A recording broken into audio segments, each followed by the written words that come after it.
Kami karani ka kemichone akola tikan kami yeyota giduti faarfannaa kanture filano mata kenyam banero situnu primenu fure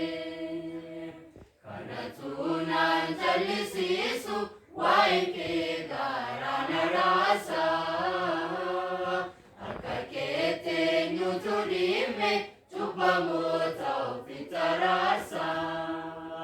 sitidaga amunifne jalala koti foksite kumposar pinawatetu yakadiga sochopsite Faarfannaa ratubama jalota papagadata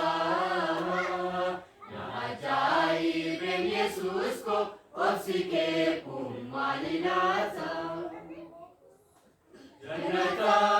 shemidabdu jirenya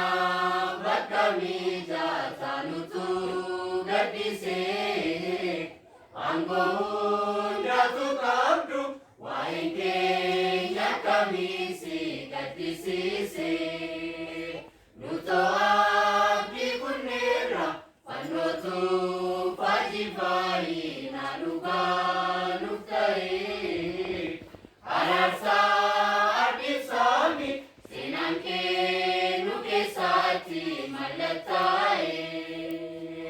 anatunan jalisisu waike garana rasa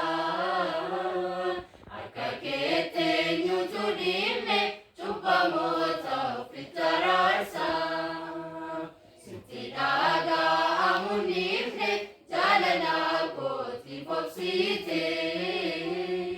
kumposar pinawatetu yakadiga sochopsite